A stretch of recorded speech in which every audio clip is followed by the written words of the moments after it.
오늘 주시는 하나님 말씀은 사무엘하 16장 20절부터 17장 14절까지 우리 보도록 하겠습니다. 사무엘하 16장 20절부터 17장 14절까지 두 절씩 우리가 교독하겠습니다. 찾으셨습니까? 오늘 이 말씀이 너무 기대가 되는데요. 우리 사무엘하 16장 20절부터 14절 말씀까지 두 절씩 우리 교독하겠습니다.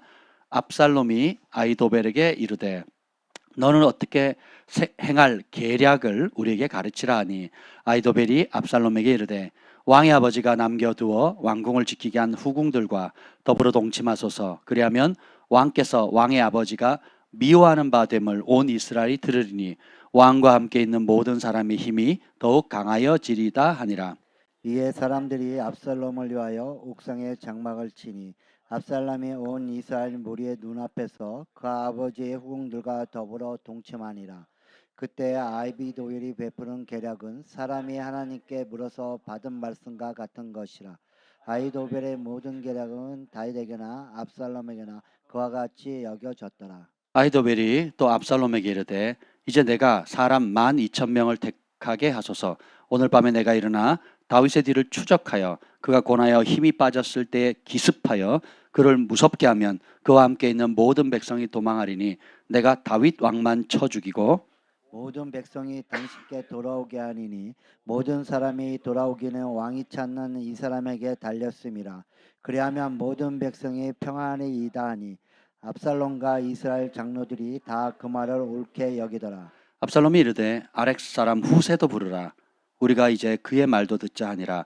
후세가 압살롬에게 이르매 압살롬이 그에게 말하여 이르되 아히도벨이 이러이러하게 말하니 우리가 그 말대로 행하랴 그렇지 아니하거든 너는 말하라 하니 후세가 압살롬에게 이르되 이번에는 아히도벨이 베푼 계략이 좋지 아니하니이다 하고 또 후세가 말하되 왕도 아시거니와 왕의 아버지와 그의 추종자들은 용사라.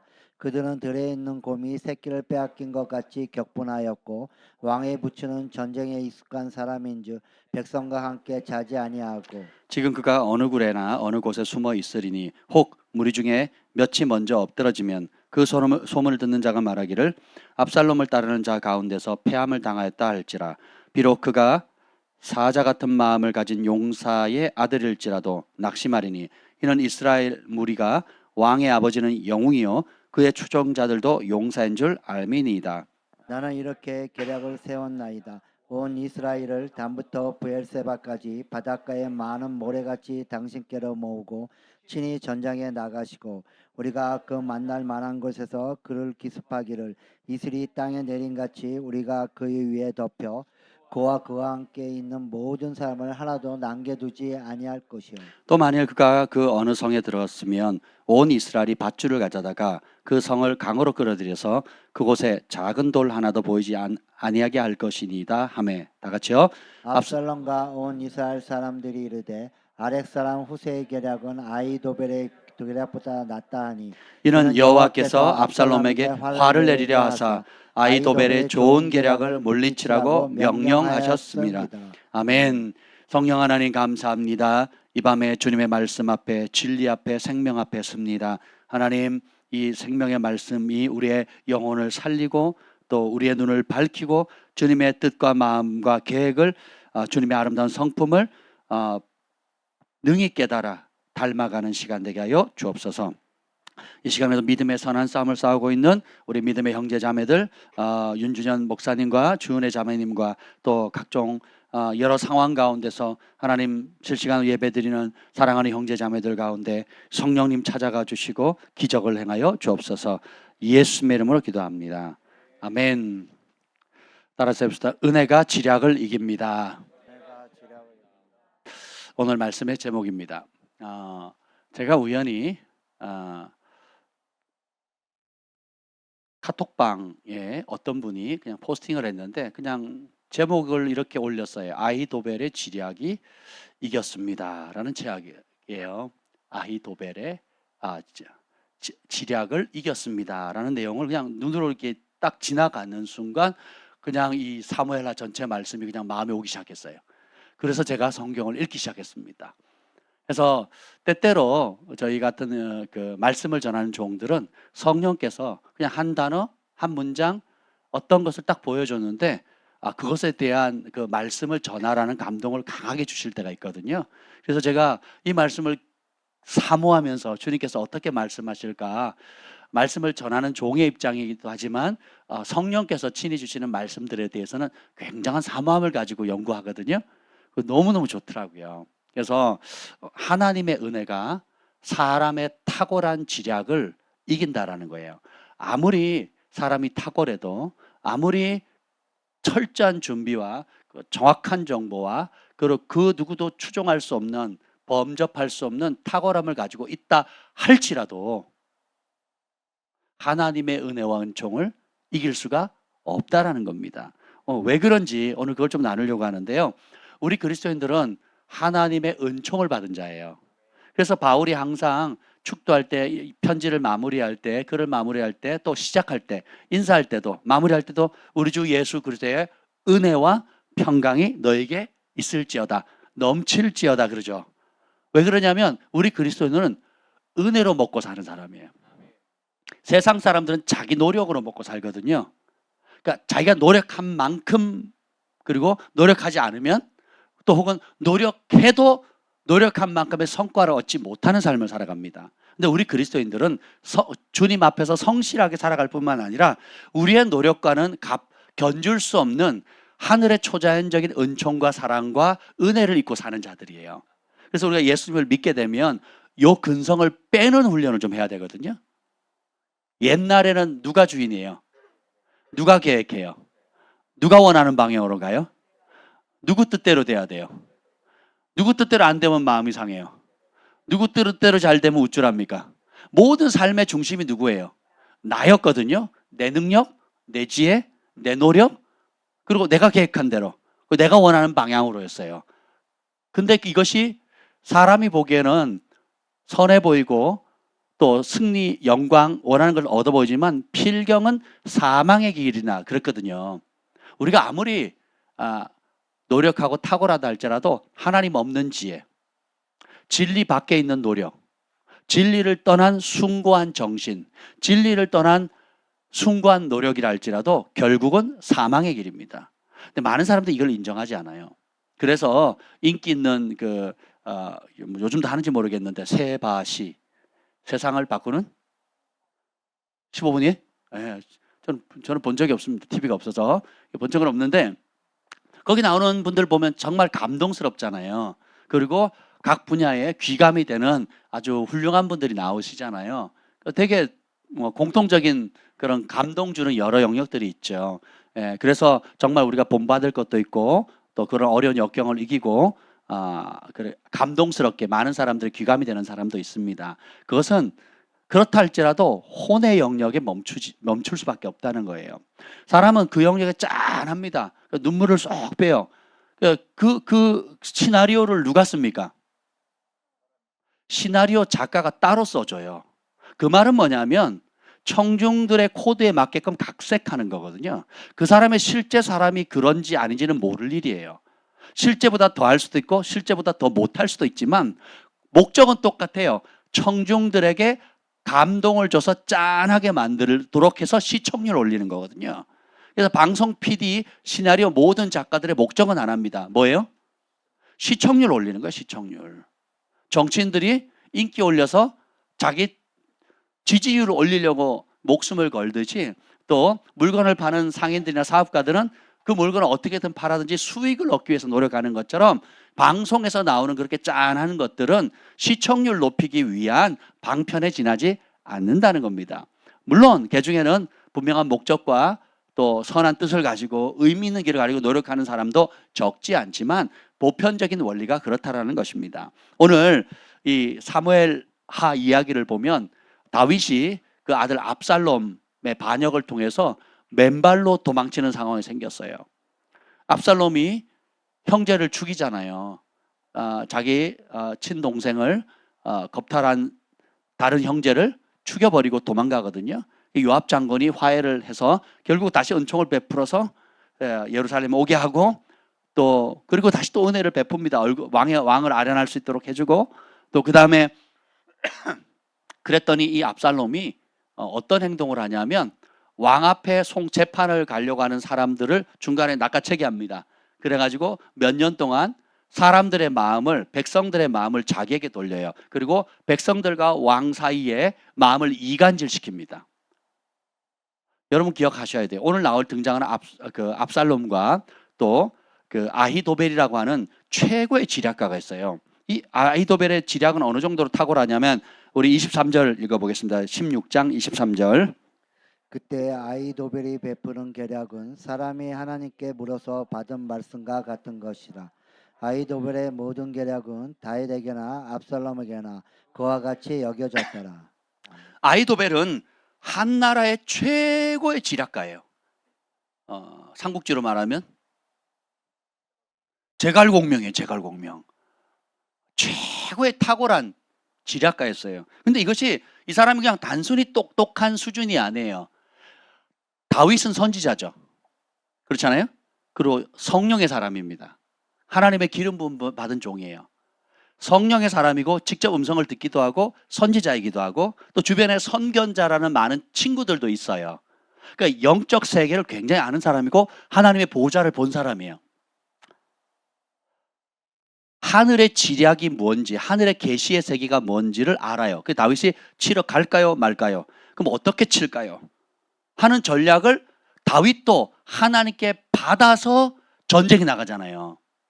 근데 다윗도 인정할 만큼 탁월한 계략을 받은 사람이 있는데 이 아히도벨이 베푸는 계략은 어떤 방식으로 온다 그랬죠? 사람이 하나님께 물었어요. 그러면 사람이 하나님께 묻는 거를 두 자로 뭐라 그래요? 기도하는 사람이에요. 그러면 기도하는데 지략이 하늘의 초자연적인 지략을 아주 구체적으로 받을 수 있는 사람이에요. 그럼 평범한 사람이 아니죠? 그냥 명문대 나와가지고 그 똑똑한 사람의 차원이 아니죠. 제가 전에 말씀드렸잖아요. 보통 사람 위에 수재 있고 수재 위에 천재 있고 천재 위에 신들린 자거든요. 삼성가를 일으켰던 분들을 보세요. 그 기업을 처음 시작하신 분이나 또 얼마 전에 돌아가셨나요? 네, 그분도 같은 경우 보면 그 두 분이 명문대를 나온 게 아니잖아요. 그렇죠? 예, 그분들이 또 천재입니까? 그런 것도 아니거든요. 제가 보는 입장에서는 신들린 자들이거든요. 경제 영역에 신들린 자예요. 저희가 보는 입장에서는 그렇습니다. 그래서 어떻게 해요? 전 한국에 혹은 전 세계에 가장 탁월하고 그리고 뛰어난 수재들과 천재들을 다스리잖아요. 근데 그 신이 어떤 신이냐는 이제 또 다른 문제입니다. 빛의 영역으로는 하나님께로 받은 영이냐 아니면 어둠의 세계로부터 온 영이냐. 결론은 뻔하죠. 최근에 이제 돌아가신 그분의 마지막 삶이 여러모로 드러났잖아요. 그럼 뭐예요? 빛들의 아버지로부터 받았다면 거룩하고 정결을 해야 되죠. 근데 뭘로 받았다는 거예요? 어둠과 죄악과 거짓의 아빈 사탄의 영향을 받은 게 분명하거든요. 그러니까 나타난 열매가 그와 같습니다. 그러니까 삼성이니까 그 모든 것들을 이제 커버하고 덮을 수 있는 그런 능력이 있는 거죠. 일반인들 같으면요, 그냥 완전히 그냥 끝났을 겁니다. 그래서 아무리 여기 보면 이 아히도벨이 베푸는 계략에 대해서 보면 정말 솔로몬이 있기 이전이잖아요. 솔로몬이 있기 이전에 최고의 지략가가 아니었을까 그런 생각이 듭니다. 그래서 다윗에게나 압살롬에게 그와 같이 여겨졌다. 마치 하나님께 기도했더니 하나님이 초자연적인 응답을 주신 거예요. 전략을 주신 겁니다. 그래서 백전백승할 수밖에 없는 그런 전략인데 다윗은 그 열매로 인정한 거예요. 압살롬도 그 열매로 인정한 사람이에요. 근데 뭐가 문제냐? 자, 봅시다. 이 아히도벨의 문제는 그가 받은 지략의 문제가 있는 게 아니에요. 그가 받은 계시에게 문제가 있는 게 아닙니다. 그가 받은 하나님께로부터 받은 응답, 그러니까 하나님의 음성을 아는 사람이죠. 하나님의 영적 세계를 아는 사람이죠. 그래서 영적 세계를 아는 사람은 육의 세계나 땅의 세계 탁월한 사람을 능히 이깁니다. 왜냐하면 그것은 사람으로부터 나온 게 아니거든요. 그래서 이 특별히 신령한 것을 사모하되 특별히 예언하려고 하라 했을 때 그 예언은 그냥 어떤 사람 감동받아서 하는 얘기가 아니고 사람이 하나님께 받아서 전해주는 성령의 감동으로 말미암아 받아서 전해주는 하나님의 지혜거든요. 하나님의 모략이거든요. 그래서 그것이 단순하든 혹은 짧은 한 단어든 상관없이 진짜 주께로부터 왔다면 그 말씀의 파장은 굉장히 강력하거든요. 제가 캐나다에 있을 때 아주 멋진 간증을 들은 적이 있습니다. 그게 뭐냐면 그 바비 코너라는 선지자가 있었어요. 지금도 열심히 활동하고 계시는데 그분이 제가 캐나다 컨퍼런스 참여했는데 이런 간증을 했어요. 그 베닌 목사님, 수잔인 목사님하고 같이 이제 여러 강사들하고 컨퍼런스를 진행을 하게 됐답니다. 큰 초대형 집회를 하는데 바비 코너 목사님도 이제 강사로 초청이 됐습니다. 같은 호스텔에 묵게 됐는데 아침에 눈을 뜨자마자 그 하나님께서 바비 코너 목사님에게 내가 오늘 너를 통해서 할 말이 있다. 그러시더래요. 그래서 엘리베이터를 타고 이제 내려오는데 엘리베이터를 딱 타고 내려오는데 이제 내려오는 게 아니라 엘리베이터를 기다리고 있었어요. 엘리베이터를 기다리고 있는데 문이 열리는 거예요. 자기 층에 이제 타려면 문이 열리죠. 문이 딱 열리는데 그 베닌 목사님하고 수잔인 그 사모님 수잔인이거든요. 수잔인 목사님이 사모님이 그 앞에 딱 있더래요. 그러니까 하나님이 말씀하시는 거예요. 오늘 수잔인에게 말씀을 전해라 그러는 거예요. 그래가지고 그 사모님에게 이렇게 말씀을 전합니다. 하나님께서 우리 사모님에게 주실 말씀이 있습니다. 하나님의 말씀을 들으십시오. 그랬더니 수잔인 사모님이 아멘 하고 이제 받을 준비를 합니다. 말씀하세요. 그랬더니 하나님께서 이런 말씀을 주셨습니다. 내가 너를 사랑한다고 전해라. 그랬어요. 그래서 이분이 하나님께서 말씀하십니다. 내가 너를 사랑한다. 엄청난 예언이죠. 엄청 깊이 있고 그러죠. 타의 추종을 불허하는 아주 신비한 내용이 담겨져 있는 말씀이잖아요. 여기서는 아멘 하시면 안 돼요. 내가 너를 사랑한다. 이게 다였어. 그래서 바비코너 목사님이 계속 말씀하시라고 그랬더니 하나님 침묵하시는 거예요. 암소리 안 하는 거예요. 아니 이런 예언은 누구나 다 할 수 있잖아요. 하나님이 안 사랑한 사람 있어요? 하나님 다 사랑하시잖아요. 근데 그 말씀을 받은 수잔인 목사님 털푸덕 주저앉고 우시는 거예요. 그 한마디에. 왜 그런지 아십니까? 옷을 입고 그 컨퍼런스 나가기 전에 하나님 앞에 수잔인 사모님이 막 한탄을 한 겁니다. 내 남편 베린 목사님 막 전 세계를 다니면서 모든 사람의 관심과 사랑과 선물과 왕들도 만나고 뭐 온갖 빛나는 영광스러운 자리에 다 있는데 나는 그림자입니까? 누구도 알아주지 않고 하나님 나 사랑하는 건 맞아요. 그러고 나오셨대요. 하나님 나 사랑하는 거 맞아요 라고 하는 그 한마디를 던지고 어쩔 수 없이 시간이 돼서 엘리베이터 타고 내려오는데 아래층에서 바비코너 선자가 이제 그 얘기를 하는 거죠. 내가 너를 사랑한다. 이 한 말씀이 하나님의 타이밍에 또 하나님께서 주시는 그 말씀을 제대로 전하면 지극히 평범하고 어떤 면은 상투적이고 아무 의미 없는 말처럼 보인다 할지라도 하나님께서 쓰시면 강력한 무기가 되는 거거든요. 예전에 그 척 피어스 선지자가 그런 얘기를 했어요. 그 도널드 트럼프 대통령이 대통령이 됐었잖아요. 그리고 지금 그 선거 조작으로 해서 두 번째는 연임을 못했지만 지금 다시 트럼프 카드라고 이제 두 번째 연임을 하는데 그때도 그 공화당 후보 가운데 트럼프 대통령 이름도 거론이 안 됐어요. 그 사람 과거는 더럽거든요.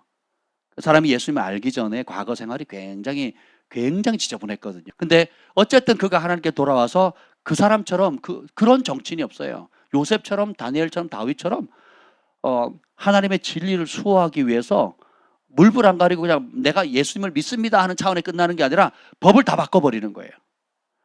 교회를 세우고 진리를 수호하고 학교에서 다시 기도할 수 있도록, 그리고 동성애를 지지하는 게 잘못됐고 또 뭐 기타 여러 가지 뭐 인권 조례안 같은 이런 것들을 다 바꿀 수 있도록, 실제로 하나님의 통치가 일어날 수 있도록 얼마나 잘하는지 몰라요. 그 나라를 위해서 이런 사람이 됐는데, 이분이 정계에 아예 이름도 없고 후보군에 올라가지도 않을 때에 하나님께서 척별 선지자를 통해서 어느 날 말씀을 줍니다. 이 뭐냐면 심플한 말이에요. 하나님께서 미국을 살리기 위해서 준비한 카드가 있다. 그 카드가 뭐예요? 트럼프 카드래요.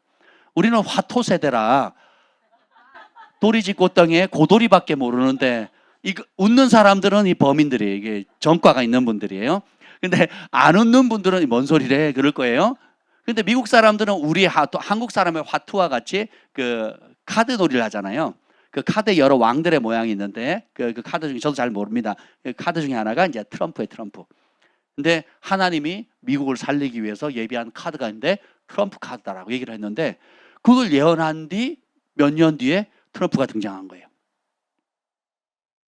그래서 우리가 생각하는 방식, 우리가 기대하는 것과 달리 하나님께서 말씀하시면 그것이 한 단어이든 짧은 문장이든 뭐 장황할 필요가 없어요. 진짜 말씀하시면 진짜 능력이 나타납니다.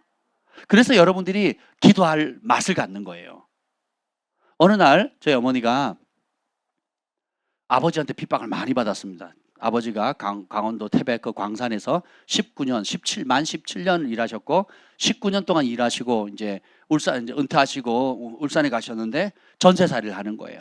목숨 걸고 탄광 막장에서 17년 선산부로 일했는데 집 한 채 없이 그냥 그 울산에 가가지고 조그만 허름한 옛날 집 거기에 전세로 이제 살게 되는데, 아버지가 약주 한 잔 하시면 이제 어머니를 핍박하시는 거예요. 내가 19년 동안 광산에서 일했는데 남은 게 이것뿐이냐고. 어머니는 억울하죠. 아버지를 살린 게 어머니고, 그리고 아버지가 그걸 다 술로 다 탕진을 하고 다른 사람 기분 낸다고 다 허비해 놓은 건 생각은 안 하고 목숨 살려놨더니 오히려 이제 한 잔 하시면 이제 막 다 뒤집어 엎고 다 부숴버리는 거예요. 이제 그래서 우리 어머니가 조그만 개척교회에 가가지고 새벽 예배를 빠지지 않고 가서 기도를 합니다. 예, 저도 그 새벽 예배 가봤지만 거기는 숨소리까지 다 들려요. 소리 내서 기도하면 안 되는 교회예요. 이해가 되세요? 아주 경건하고 전통적이고, 진짜 막 너무 조용할 때 막 숨이 막 쪼여올 정도로 이렇게 뭐 그런 분위기예요.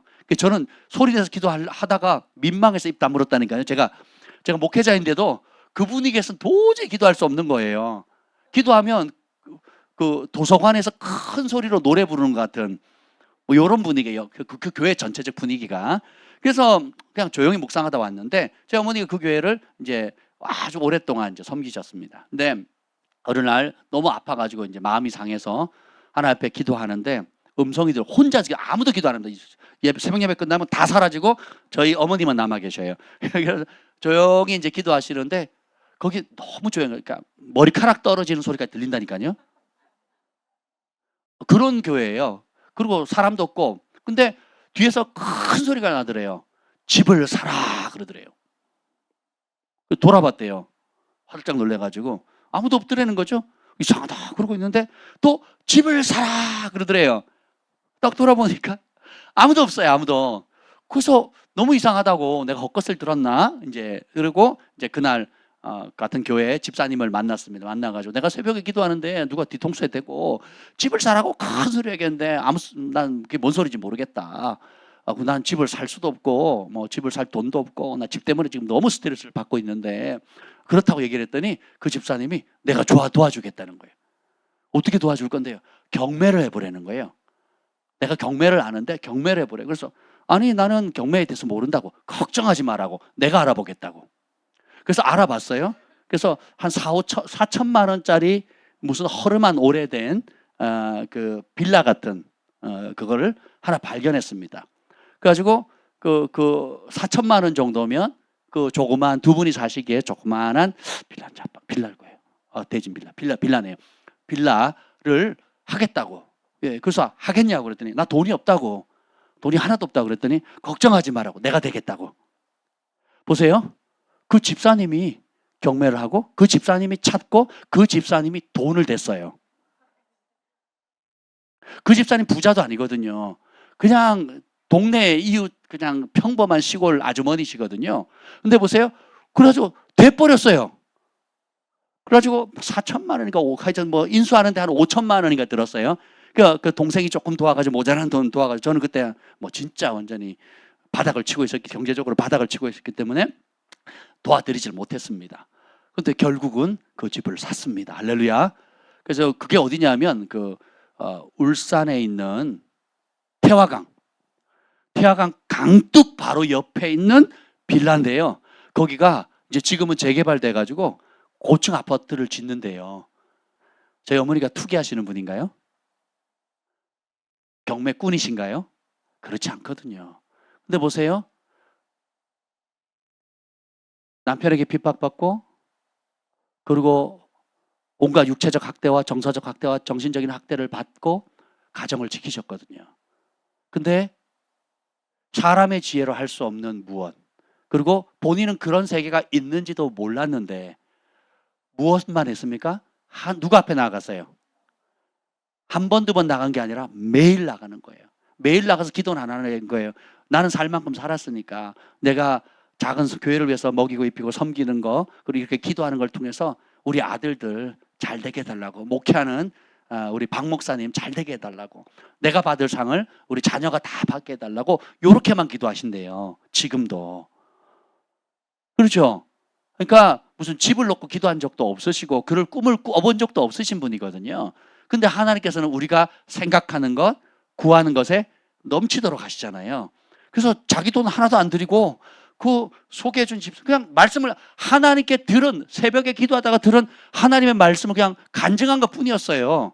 근데 그 음성을 들었던, 마치 출애굽을 할 때 이스라엘 백성들이 나올 때 430년 전에 아브라함에게 하나님이 약속하죠. 노예로 살다가 나올 텐데 빈손으로 나오지 않고 거대한 부를 가지고 나온다고 미리 약속하셨잖아요.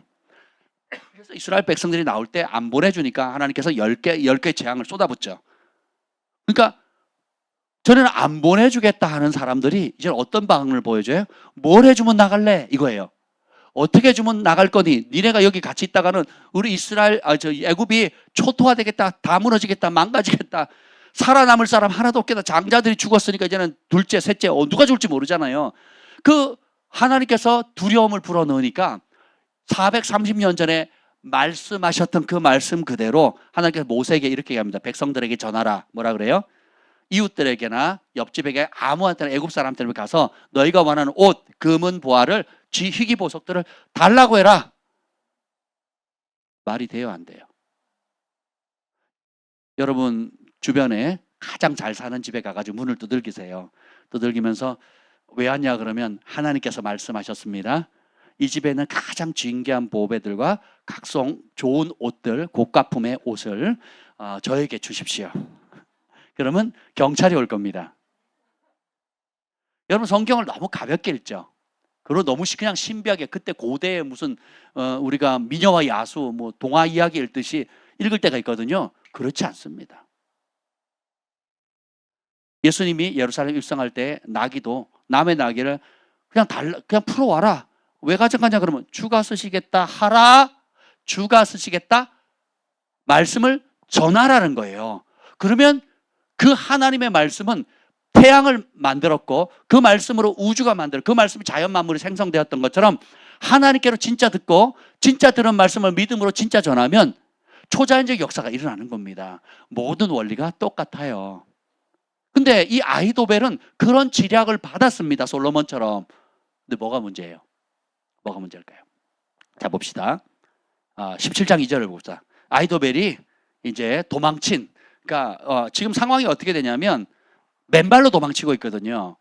다윗과 다윗에 충성된 신하들과 그를 추종하는 백성들이 이제 예루살렘을 떠나서 이제 감람산 지나가지고 도망을 치고 있는 상황이었어요. 이제 그때 아히도벨이 17장 1절 2절 읽겠습니다. 시작. 아히도벨이 또 압살롬에게 이르되 이제 내가 사람 12,000명을 택하게 하소서. 오늘 밤에 내가 일어나서 다윗의 뒤를 추적하여 그가 고나고 힘이 빠졌을 때 기습하여 그를 무섭게 하면 그와 함께 있는 모든 백성이 도망하리니 내가 다윗 왕만 쳐 죽이고. 아멘. 아히도벨의 지략은 탁월했습니다. 그리고 이대로 실행하면 자기가 원하는 그대로 얻을 수 있어요.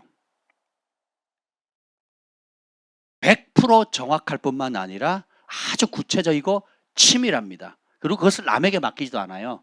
그리고 함께 다윗 왕과 함께 갔던 충성된 신하들을 잡는 것이 아니라 다윗 한 사람만 잡아서 오겠다는 거예요. 죽이겠다는 겁니다.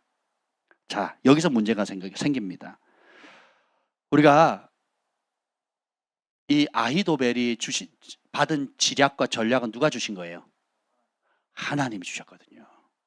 모든 좋은 것은 주님이 주신 겁니다. 근데 이 좋은 것을 누구를 위해서요? 자기를 위해서거든요. 그리고 자기가 원하는 목적을 위해서 말씀을 대적하는 길을 선택합니다. 양심이 타락했죠. 양심이 더러워집니다. 지금 이 상태로 가면 양심의 타락의 정점이 뭐냐? 하나님이 주신 모든 아름다운 것을 가지고 하나님을 대적하는 일에 써요. 그게 양심이 화인 맞은 거거든요. 여러분이 인생을 살아가면서 여러 아픔들을 겪지만 가장 큰 아픔 중에 하나가 뭐냐면 내가 가장 신뢰하고 내가 가장 사랑하고 내가 가장 희생했던 사람들이 내 등에 칼을 꽂을 때, 배신할 때거든요. 지금 이 아히도벨은 누구의 책사입니까? 다윗의 책사였거든요. 그리고 그 입에서 나오는 전략이 신적인 지혜를 가지고 있는 거예요. 근데 그런 신적이고 초자연적인 지혜를 가지고 무엇을 위해 씁니까? 자기 목적을 위해 쓰는데 하나님의 뜻을 이루는 것을 대적하고 그리고 하나님의 기름 부음 받은 종을 죽이는 일에 사용하는 거예요. 그래서 더럽히는 데 사용합니다. 진리를 대적하는 일에 그걸 사용해요. 그 첫 번째가 그 16장 21절 읽어봅시다. 16장 21절 시작. 아히도벨이 압살롬에게 이르되 왕의 아버지가 남겨두어 왕궁을 지키게 한 후궁들과 더불어 동침하소서. 그리하며 왕께서 왕의 아버지가 미워하는 바 됨을 온 이스라엘이 들으니 왕과 함께 있는 모든 사람의 힘이 더욱 강하여지리이다 하니라. 왕과 함께 있는 모든 사람의 정권과 권력을 강화시키는 목적을 가지고 어떻게 해요?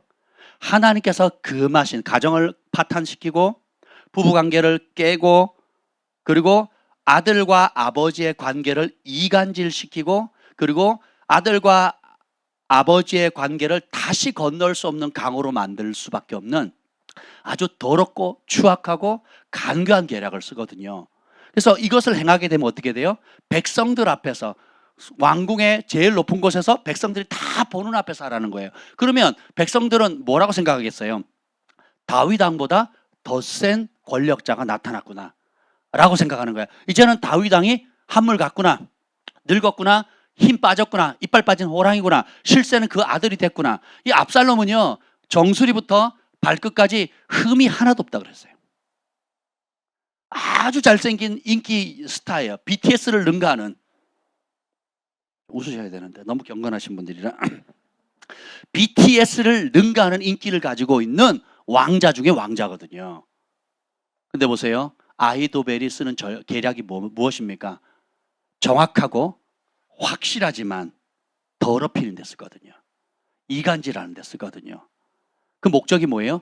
자기를 위해서 자기가 원하는 자기의 왕국을 세우기 위해서라는 겁니다. 이것이 뭐냐면 양심이 더럽혀졌다는 증거입니다. 압살롬과 아히도벨이 왜 이 지경에까지 이르렀을까요? 그것은 과거를 이기지 못했기 때문에 그렇습니다. 압살롬은 자기가 사랑하는 여동생이 다른 그 배다른 형제로부터 강간을 당하고 버림당한 걸 봤어요. 그래서 이 사람 무서운 사람입니다. 그때 입 꽉 다물고 있어요. 몇 년을 가는 거예요. 몇 년을 갈다가 타이밍을 기다린 겁니다. 타이밍을 기다리다가 왕을 초청했어요. 추수할 때에. 근데 왕이 안 올 줄 알았어요. 일단은 왕 다윗을 아버지를 초청하는데 다윗이 바쁘고 부담스러워할까 봐 안 간다고 얘기를 할 줄 알아요. 그래서 안 간다는 핑계거리로 대신에 암놈과 왕자들, 다른 왕자들을 부르게 합니다. 그러니까 자연스럽잖아요. 그래서 암논과 다른 그 배다른 형제들 왕자들을 불러가지고 누구만 죽여요? 암논만 죽이거든요. 그 암논만 죽인 이유가 뭐예요? 다른 왕자들 죽이면 자기가 죽거든요. 근데 암논을 죽이면 어떻게 돼요? 정당하거든요. 자기 동생을 더럽혔기 때문에. 아주 무서운 사람입니다. 그래서 그것이 정당하게 처리를 요구하는 것도 아니고, 또 그리고 그 앞에서 당장 혈기로 무모한 짓을 하는 것이 아니라 수년 동안 마음에 새기고 또 새기고 또 새기는 거예요. 밤에 잘 때마다 무슨 생각을 하겠어요? 저 암놈 형을 어떻게 죽일 것인가? 어떻게 내가 죽이고도 내가 살 수 있을까? 어떻게 그러고도 내 아버지와 다윗으로부터 내 목숨을 보존할 수 있을까? 이 생각을 몇 년에 걸쳐서 치밀하게 생각하거든요. 그 사이가 뭐예요? 양심이 더럽혀지는 시간이에요. 그 기간이 뭐예요? 양심이 점점점 감각을 잃어가는 시간입니다. 아픔은 누구에나 있을 수 있는데 그 아픔과 상처와 트라우마를 원수가 뿌려놓은 씨앗이라 할지라도 그것을 처리하는 법을 배우지 않으면, 또 그 문제에 대한 하나님의 말씀 앞에 즐거이 복종하는 법을 배우지 않으면요, 독을 쌓기 시작하는 거예요. 여러분, 하나님의 말씀은 우리를 옥죄이려고 주신 게 아니에요. 모든 하나님의 말씀은 달든 쓰든 원든 원치 않든 우리를 살리기 위해 주신 겁니다. 우리에게 생명의 길이에요. 그 길이 제일 안전한 길입니다. 그 길이 진정한 축복과 진정한 영광과 진정한 승리가, 영원한 승리가 보장된 길이에요. 여러분들이 무당을 찾아가는 것과 참된 하나님의 종을 찾아가는 것 차이가 뭔지 아세요? 무당은 여러분이 원하는 답을 주고 그 길을 갈 수 있도록 수단과 방법을 가리지 않고 얘기합니다. 근데 하나님의 참된 종은 뭐예요? 여러분이 원치 않는다 할지라도 그 길이 살 길이면 목숨을 걸고 전하는 거예요. 목적과 종적지가, 동기가 완전히 다릅니다. 동기는, 하나님의 종들은, 참 종은 여러분을 살릴 수 있는 길을 알려주는 거고요. 거짓 종들과 다른 악한 더럽혀진 종들은 뭐예요? 그게 중요하지 않아요. 내가 원하는 목적과 내가 원하는 이익을 위해서라면 수단과 방법을 가리지 않고 내게 주신 은사와 영적인 것들조차 아무리 신령한 하나님이 주신 것이라 할지라도 내 목적을 위해서 왜곡시키는 거예요. 그 대표적인 인물이 아이도벨입니다. 뿐만 아니라 이 아이도벨 할 때 여러분 떠오르는 또 다른 지혜자가 있지 않습니까? 누굽니까?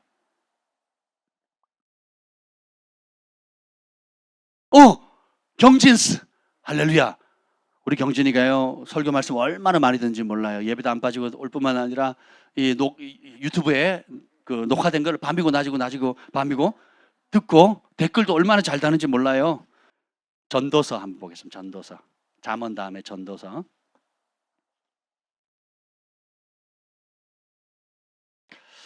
여러분이 까먹어 주셔서 너무 감사합니다. 그래서 제가 또 설교를 할 수 있잖아요.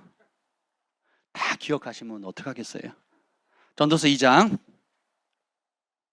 하나님이 솔로몬에게 한순간에, 하룻밤 사이에 지혜를 주십니다. 여러분의 마음 중심이 하나님을 기쁘시게 하면요, 순식간에 하나님이 주실 수 있어요. 그래서 전무후무한 지혜와 또 구하지도 않은 부와 권력과 명예와 모든 것을 얻었거든요. 할렐루야, 감사하잖아요. 기도 응답 받는 게 축복이에요? 응답을 안 받는 게 축복이에요? 받는 게 축복이죠. 그래서 기도 응답을 받아서 1,000번제를 드리고 어마무시한 대가죠.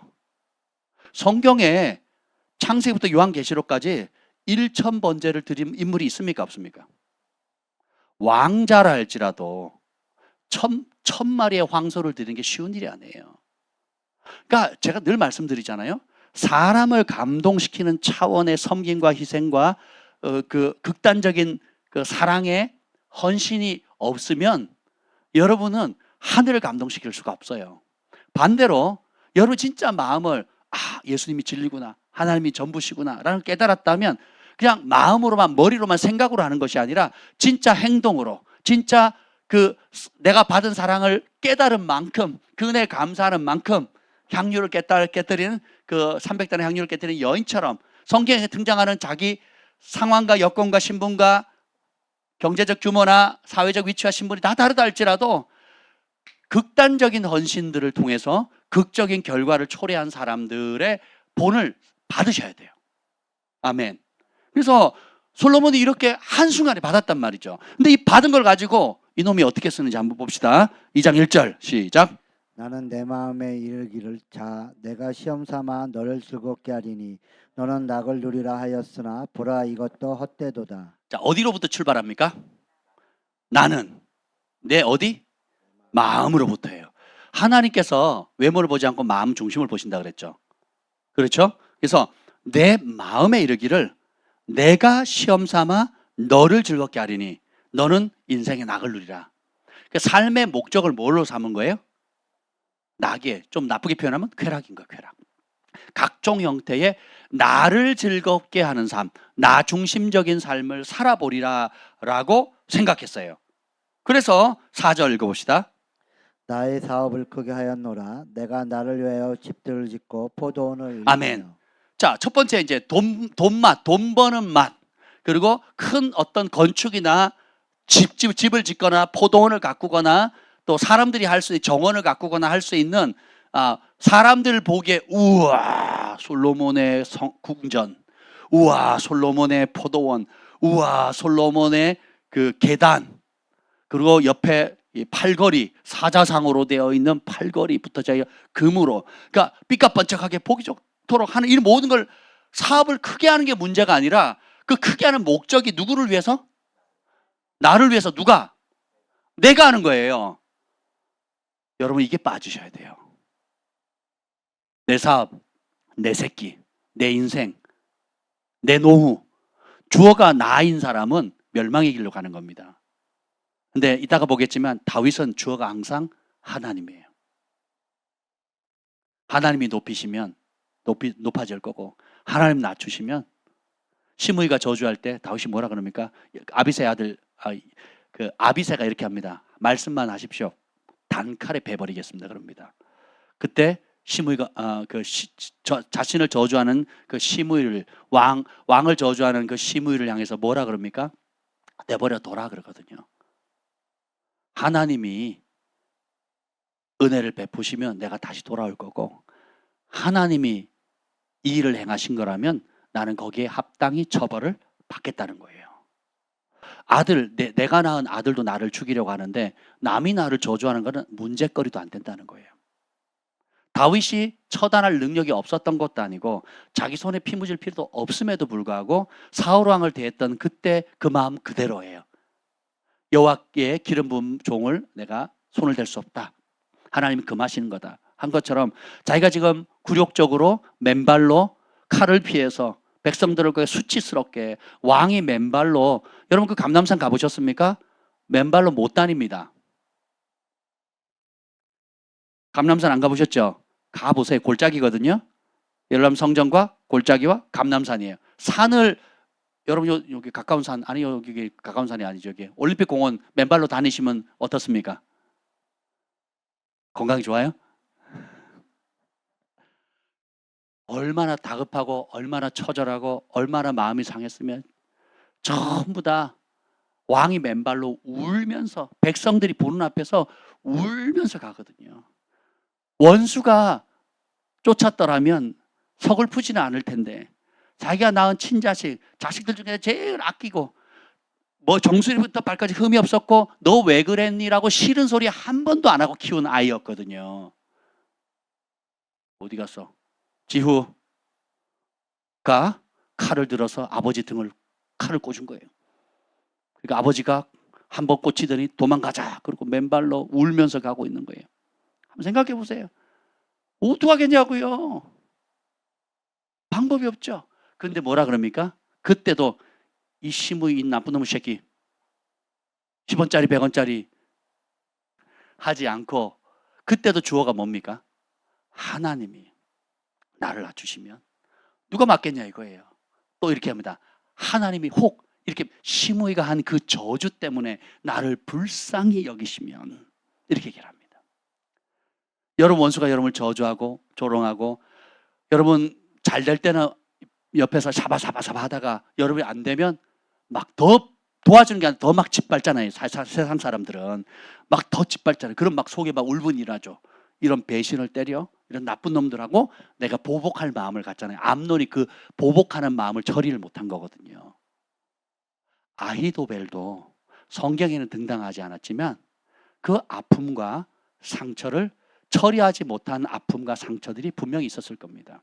그래서 사람이 하나님께 기도했을 때 하나님께 응답받은 초자연적인 지략을 받은 사람으로 칸 나라의 왕을 보필하는 최고의 지략가가 그 탁월한 지략을 가지고 어떻게 해요?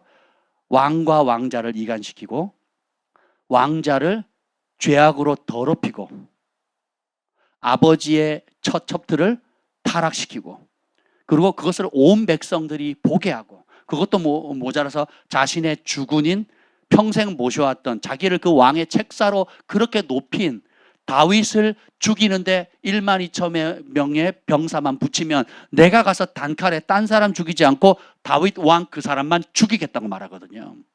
이게 상처의 힘입니다. 이게 혈기의 힘이에요. 아무리 은총 받은 자라 할지라도 아무리 지혜를 받은 자라 할지라도 아무리 신령한 은혜를 받았다 할지라도 내 양심이 하나님의 진리에 복종하지 않고 내 양심이 더럽혀지면 살리는 일에 쓰이라고 주었던 신령한 것들을 죽이고 이간질하고 거짓의 앞잡이가 되는데 왜곡되어지기 시작한다는 겁니다. 오늘 솔로몬도 보면 오늘 전도서 2장 4절에 보면 내가 나를 위하여 집을 짓고 6절 나를 위하여 수목을 기르는 아멘. 누구를 위해서? 나를 나를 위하여. 7절 남녀노소들을 사기도 하였고 나를 위하여 집에 종들을 낳기도 하였고. 집에 종 낳는 걸 누구를 위해서 낳았대요? 나를 위하여. 자기를 위해서 낳았대요. 아 진짜. 8절 음군과 왕들이 소유한 보배와 여러 지방의 보배를 나를 위하여 누구를 위해 쌓았대요? 10절 무엇이든지 내 눈이 원하는 것을 내가 금하지 아니하며 무엇이든지 내 마음이 즐거워하는 것을 내가 막지 아니하였으니 이는 나의 모든 수고를 내 마음이 기뻐하였음이라. 이것이 나의 모든 수고로 말미암아 얻은 복이로다. 자, 세상 사람들이 이걸 보면서 이야 대단하다. 이 사람은 손대는 일마다 잘 되는구나. 이 사람은 손대는 일마다 성공하는구나. 이 사람 손대는 일마다 이야 전무후무한 업적을 쌓는구나. 박수! 이게 세상의 영이거든요. 자기 스스로도 이것은 나의 모든 수고로 말미암아 얻은 몫이다라고 얘기를 해요. 근데 문제가 뭐예요? 마음입니다. 하나님이 그 지혜, 하나님께 그 듣는 마음, 지혜를 구한 원래의 동기가 뭐예요? 누구를 위해서였어요? 아니요, 정확하게 누구를 위해서? 백성을 위해서 했어요. 내가 어려서 출입을 알지 못하고 왕으로서 백성을 진리의 길로 인도해야 되는데 이 백성을 진리의 길로 인도할 수 있는 지혜와 분별력이 없습니다. 그래서 듣는 마음 주세요. 누구로부터? 하나님으로부터 듣는 마음이에요. 그리고 백성의 그 마음의 실상을 듣는 마음을 주는 거거든요. 보이지 않는 하나님의 마음과 계획을 듣는 마음, 백성들의 희노애락과 그 마음의 숨은 동기들과 그 아픔들을 듣는 마음을 구한 거였거든요. 그래서 결국은 이 모든 지혜의 현실적인 목적은 누구를 위해서였어요? 현실적인 목적은 백성을, 하나님의 백성을 위해서거든요. 하나님께서 여러분에게 주신 유무형의 모든 재능과 은사와 물질과 신령한 모든 것들을 나를 위해서 준 게 아니라 하나님의 백성을 위해서 준 거예요. 글도 못 읽고 말도 제대로 못하고 억울해도 억울하다 표현도 못하는 그런 사람을. 이 농지법 개정 있잖아요.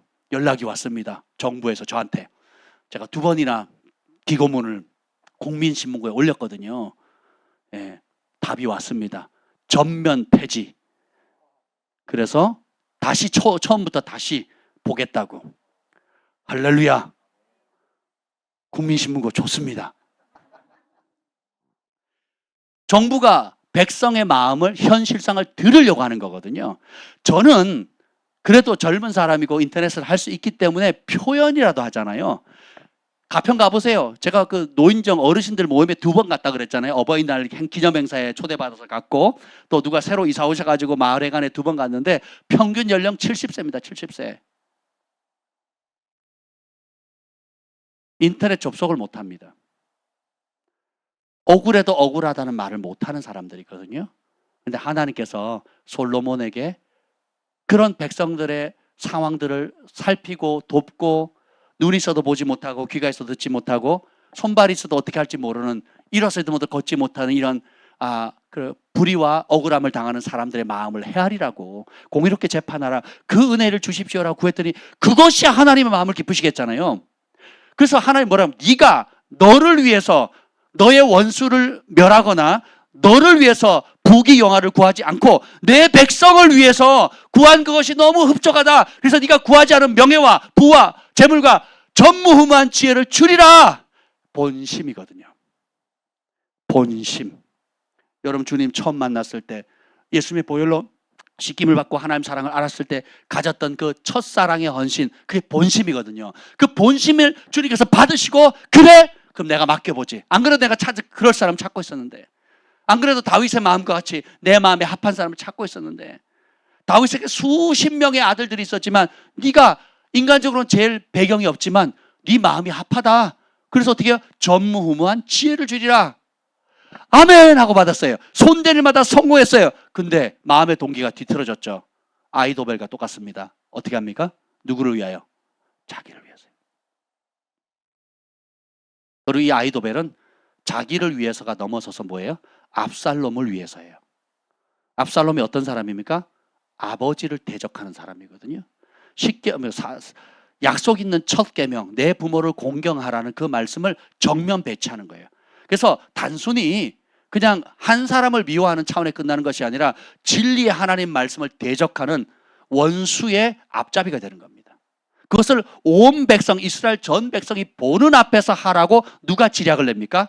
아히도벨이 되거든요. 그렇게 하면 압살롬의 권력이 강화되는 건 맞아요, 틀려요? 맞습니다. 그리고 압살롬이 진짜 이제는 정권을 잡았구나라고 모든 백성이 알고 중간지대에 어정쩡하게 있던 사람이 누구에게 돌아올까요? 압살롬에게 돌아오는 거거든요. 실제로 그렇게 됩니다. 그래서 압살롬이 단시간에 사로잡히지 않거든요. 그 세력들이 규합해가지고 또 다윗의 그 용사들과 함께 싸움을 갖게 되는 거거든요. 여러분, 우리가 하나님께서 주신 은혜들 사모하잖아요. 이 첫 본심, 이것을 붙잡는 걸 하나님 그렇게 기뻐하시더라고요. 첫 마음으로, 첫 사랑으로 돌아가는 거, 주님이 전부입니다.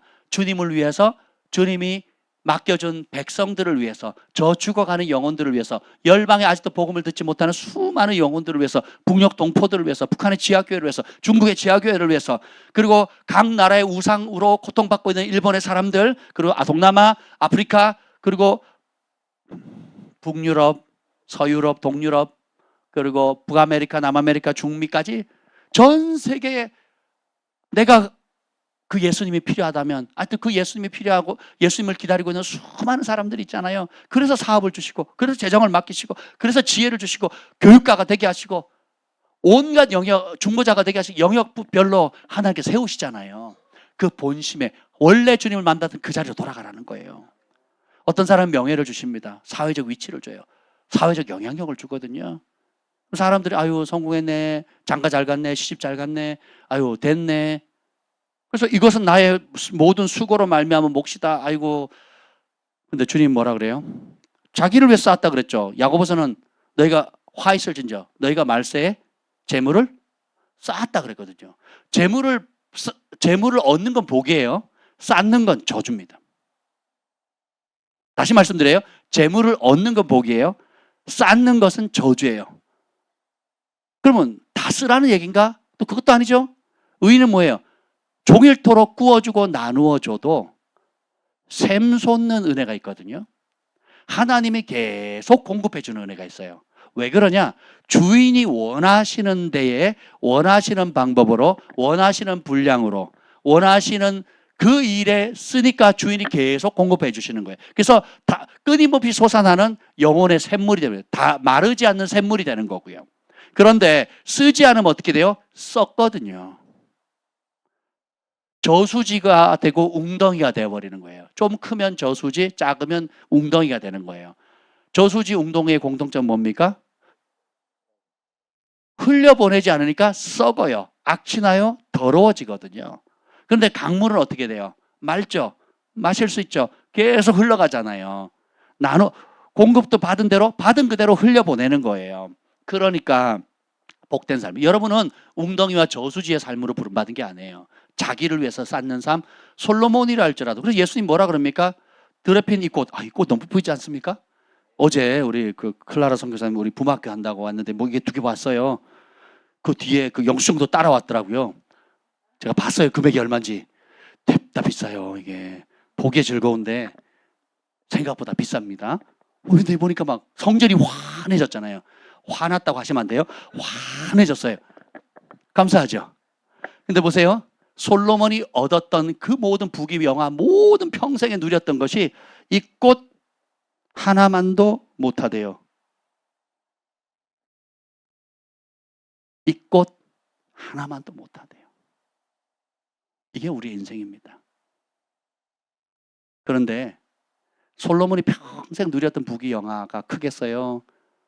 7귀신 들렸다가 그 동일 인물인지 모르겠지만 뭐 학자들마다 설이 틀리니까 300데나리의 향유를 깨뜨린 그 여인이 드렸던 그 소중한 요 예물이 어느 게 세상적인 경제의 논리로 비교가 돼야 안 돼요. 솔로몬이 평생 누렸던 그 부귀 영화의 가치를 현금화하고 300데나리의 향유를 깨뜨렸던 그 여인의 것을 비교하면 비교가 돼야 안 돼요. 근데 이 천국 복음이 전파되어지는 곳마다 솔로몬이 받았던 지혜, 솔로몬이 누렸던 성공, 솔로몬이 누렸던 부귀 영화가 증거되리라고 하지 않으셨어요. 300데나리의 향유를 깨뜨린 그 여인의 행실이 예수 그리스도의 생명의 복음, 십자가의 복음, 부활의 복음이 그 전부를 드린 여인의 그 아름다운 러브 스토리와 같이 증거되어진다는 거예요. 우리 주님의 마음을 아셔야 돼요. 우리가 부러워하고 세상 사람들이 부러워하는 모든 성공들은 꽃 한 송이에 지나지 않거든요. 주님이 이렇게 보시면 우리는 어떻게 봐야 돼요? 그렇게 봐야 되는 거예요. 이게 믿음입니다. 주님이 이렇게 풀은 마르고 꽃은 시드나 주의 말씀은 영원하다. 주님 말씀하셨으면 그 말씀 그대로 봐야 되는데 우리는 그렇게 보지 않고 아직도 이것이 너무 좋은 거예요.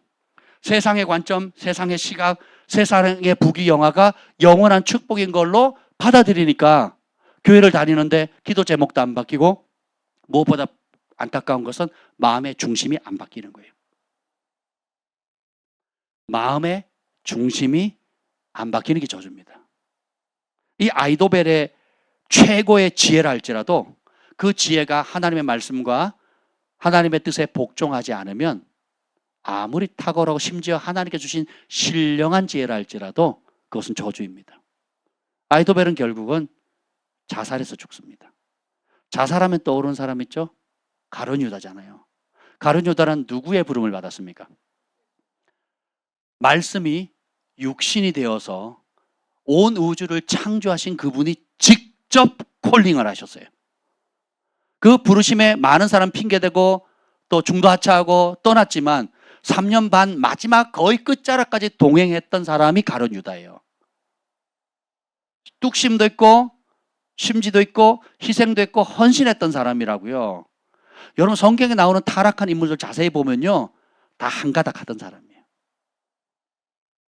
모세를 대적했던 그 산채로 고라와 그 무리, 고라의 영향력이 천부장들 250명을 흔들 수 있는 사람이에요. 그 말 한마디면 천부장 250명이 따라올 수 있는 사람이에요. 아나니아 삽비라 자신의 밭을 팔았잖아요. 그리고 교회에 굉장히 영향력 있는 사람이었거든요. 발람 선지자 왕들이 찾아와서 제발 축복해 주십시오. 왕들이 찾아서 축복해 주세요. 예언해 주세요. 한 말씀만 해 주십시오. 내 기도 제목이 이겁니다. 내 소원이 이겁니다 하면 왕들이 찾아와서 금은보와 높은 지위를 했던 사람들이거든요. 다 하나님이 은총 입음 받은 사람이에요. 심지어 사탄도 원래는 뭐예요? 하나님이 가장 권위를 줬던 천사장이잖아요. 무엇이 문제입니까? 마음이 뒤틀어진 거거든요.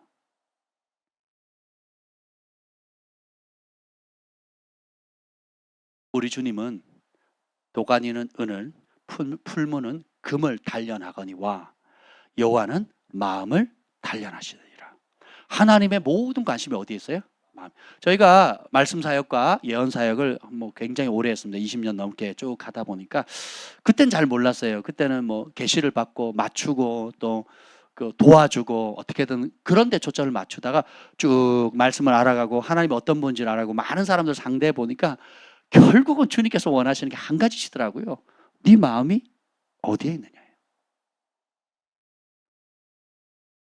삼손이 그렇게 타락했지만 주님께서 마지막에 큰 영광을 받으실 기회를 주잖아요. 그 이유는 심플해요. 삼손이 마음을 돌이켰거든요.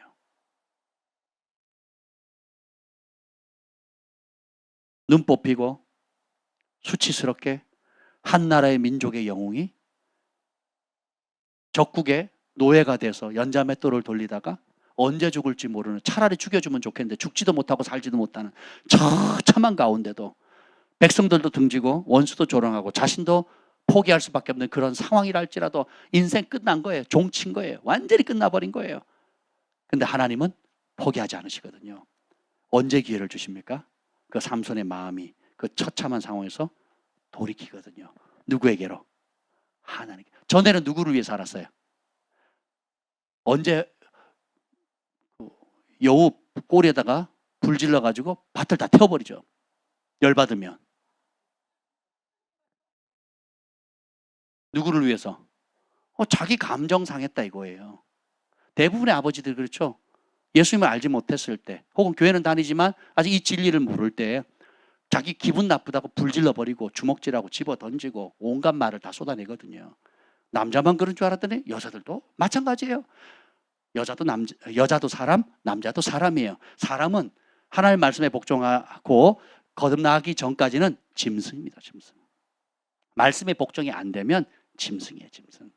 근데 말씀이 복종이 되면 하나님의 영광을 나타내는 아주 존귀한 사람이 되는 거거든요.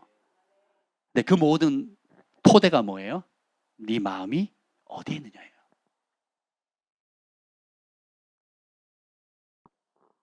다윗은 어떤 태도를 가졌는가 한번 잠깐 볼게요. 사무엘하 15장을 보겠습니다. 사무엘하 15장.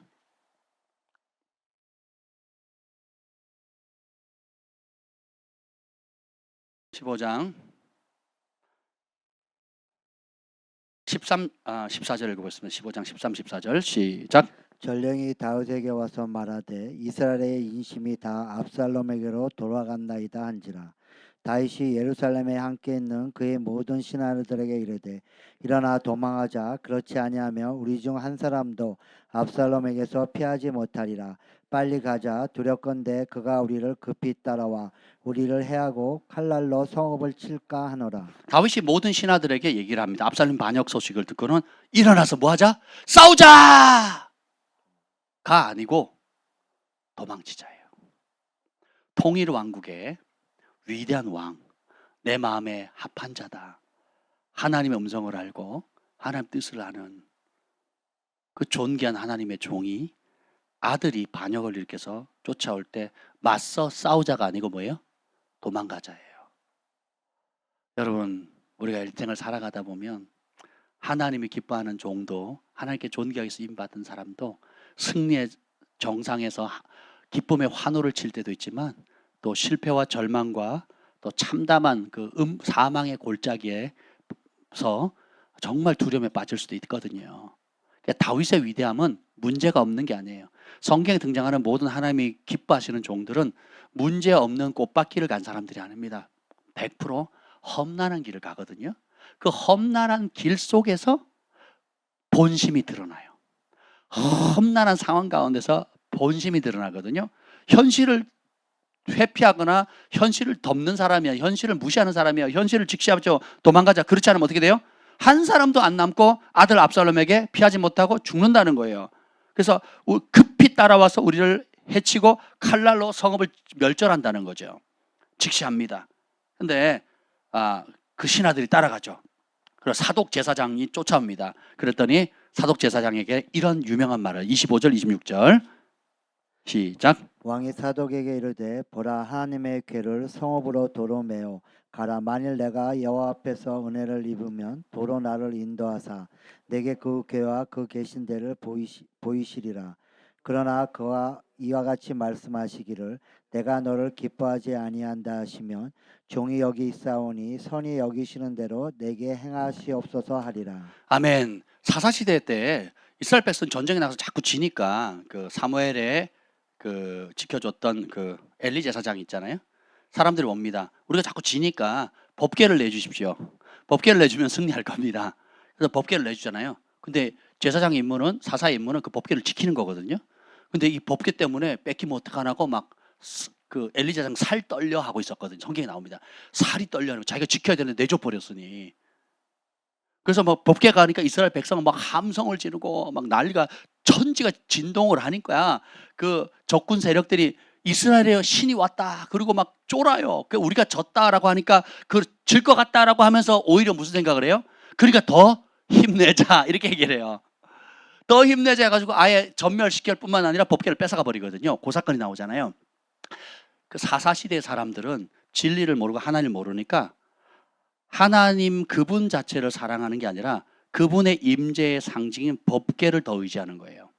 하나님 말씀은 안 들어요. 근데 법궤의 능력을 믿으려고 해요. 그 말은 뭐냐면 하나님의 진리의 말씀에 내 삶을 복종시켜서 변화되어가는 삶, 순복하는 삶, 점점점 거룩해지는 성화의 길을 가는 길을 선택하는 게 아니라 나는 변화가 싫어요. 나는 내가 원하는 욕심이 분명해요. 내가 원하는 성공, 내가 원하는 게 돈 명확해요. 그러니까 어떻게 해요? 내 더러운 본심을 바꿀 마음이 없어요. 그것을 이루도록 하나님의 법궤를 가져오자는 거예요. 쉽게 표현하면 이렇습니다. 나는 하나님 말씀에 내가 변화시켜서 하나님 말씀에 복종할 수 없습니다. 그러니까 하나님께서, 하나님의 말씀이 나를 맞추라는 거예요. 내 처지에 맞춰달라는 거예요. 하나님, 내 어려움 아시죠? 내 고통받는 거 아시죠? 내 소원이 뭔지 아시죠? 하나님 좋으신 분이라면서요, 저한테 맞춰주세요 라고 하는 거예요. 이게 저주거든요. 그걸 강화시켜주는 종들이 거짓 종들이고 거짓 선지자들이고, 그것의 실상을 까발리고 아닙니다. 오늘 다윗처럼 하나님의 궤, 사독이 제사장으로서 법궤를 메고 다윗과 함께 가겠다는 거예요. 얼마나 멋집니까? 법궤 무겁거든요. 그 아비아달 제사장과 함께 둘이서 법궤를 메고 가겠다고 쫓아온 거예요. 얼마나 충성돼요. 그러면 한 사람이 지금 더 필요한 시점에 그래 가자 고맙다고 가야 되는데 그렇게 안 하고 돌려보냅니다. 그 이유가 뭐예요? 만일 25절에 내가 여호와 앞에서 은혜를 입으면 하나님께서 다시 나를 인도하사 내게 그 궤와 그 계신 데를 보이시리라. 삶의 주어가 뭐예요? 원수가 아니에요. 그리고 자기를 도와주는 충성스러운 신하도 아닙니다. 삶의 주어가 하나님이에요. 나는 충성스러운 신하도 고맙고 함께 이 어려운 때에 함께 해준 사람도 고맙지만 내 인생은 나를 이끄시는 하나님과 그분의 은혜에 달려있다는 거예요. 하나님과 그분의 은혜에 내 인생이 걸려있다는 걸 진심으로 믿는 사람이 복됩니다. 다윗이 하는 지략은 아히도벨의 지략을 이길 수가 없어요. 지금 아히도벨이 갑이에요. 압살롬도 갑입니다. 백성의 민심이 다 돌아섰어요. 수년 동안 압살롬이 작업을 했기 때문에 이제는 그냥 쫓아만 가면 끝나는 겁니다. 그 다윗이 아무리 안전장치를 해도 시간, 거리, 그리고 군사력 전부 다 을이거든요. 100% 당할 수밖에 없어요. 아히도벨이 그걸 압니다. 그래서 실행만 하면 다윗은 끝나는 거예요. 근데 이때 다윗의 위대함이 또 드러납니다. 하나님이 여지껏 인도하셨고 하나님께서 인도하실 것이다. 그래서 내가 하나님께 은혜를 입으면 돌아올 것이고, 여기 26절을 읽어봅시다. 그러나 그가 이와 같이 말씀하시기를 내가 너를 기뻐하지 아니한다 하시면 종이 여기 있사오니 선이 여기시는 대로 내게 행하시옵소서. 하나님이 만약에 말씀하시기를 너가 마음에 안 들어, 난 너가 기쁘지 않아 라고 하면 감히 저한테 그럴 수 있어요. 내가 평생 주님을 섬겼는데, 이렇게 헌신했는데, 이렇게 심었는데, 이렇게 고난과 핍박을 이기면서 내가 왔는데 라고 핑계하지 않는다는 거예요. 하나님의 판단이 정확하다는 거예요. 하나님의 공의, 하나님의 심판이 가장 정확하다는 거예요. 그래서 어떻게 해요? 그것이 하나님이 선히 여기는 거라면 기꺼이 받아들이겠다는 거예요. 내 사명은 여기까지입니다.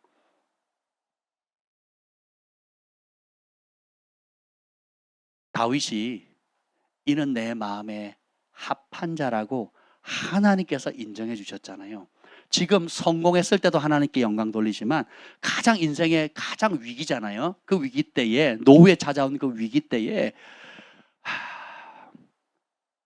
또 무엇을 선택합니까? 어떻게 하면 사람 비위를 맞추는 게 아니라 어떻게 하면 하나님이 기뻐하시는 그 일을 할 것인가에 초점이 고정됐어요. 우리 김 목사님의 장점은 뭐냐면 몇 번 간 적 있잖아요. 하나님 뜻입니다. 그러면 그냥 가요. 뭐 최고의 길이잖아요.